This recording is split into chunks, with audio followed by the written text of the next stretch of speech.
Hey Internet, we're talking about the two-step today. Sorry, shaky cam.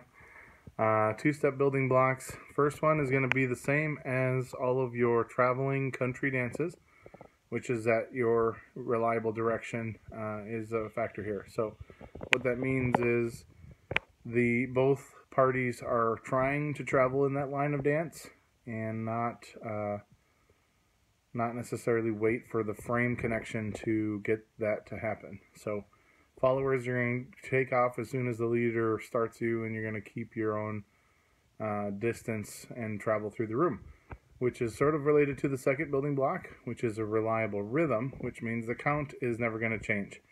Unlike some of our other tension-led or momentum, things like that, spacing where we can change the rhythms, the two-step and most of the country dances have a reliable rhythm, which means the rhythm doesn't really change very much. And in two-step, that rhythm is quick, quick, slow, slow, or 6 counts. 1, 2, 3, 5 for the weight changes. So that is not caused by the frame. That is not caused by the connection. It is just that both of you will try and keep that count, and then for the first one, try and keep that travel going. So our third building block in two-step is that if you have a full turn, it's going to happen on the quick, quick. So if you do a whole basic quick, quick, slow, slow, the subsequent quick, quick would be if you were turning all the way around to where you started. So regular basic turns, these can be from promenade or skater, but if you start facing forward or backwards, you're going to end facing forward or backwards if you turn on the quicks,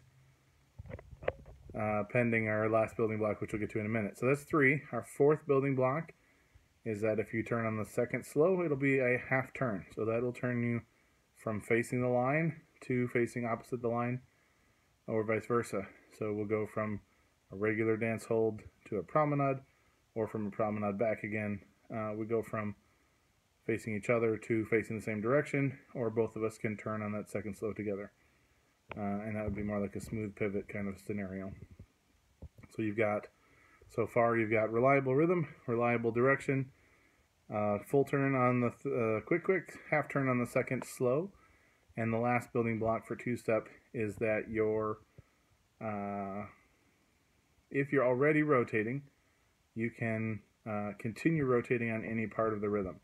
So if you're going out and you're watching people, you kind of have to make sure you catch them when they first start turning, versus if you're just watching for the movements. So that means if you come out of a turn and you want to add another half turn to go to promenade, or add another half turn to go to skater, those kinds of things can happen at any part of the rhythm, as long as you're already in rotation. In a couple of places that gets a little tricky. Promenade pivot, if one of you is in rotation, it still counts. So in the promenade pivot, the leader goes from promenade to facing the follower, and that counts as being in rotation on the second slow, because that would be a half turn for the leaders. That subsequent quick, quick, if you turn together, is only 180. So the quick, quick normally should be a 360, but since the leader was already rotating, you can turn any amount at any time during that rhythm. So that is our two-step building blocks. I hope you enjoyed. Hope that is practically applicable. And we appreciate your online support for watching this video, for watching other videos. Subscribe if you can. And the studio right now is mostly running on Patreon since we're all online. So if you can support on the Patreon, we appreciate that as well. So otherwise, we'll see you next time, and happy two-stepping. Thanks, Internet.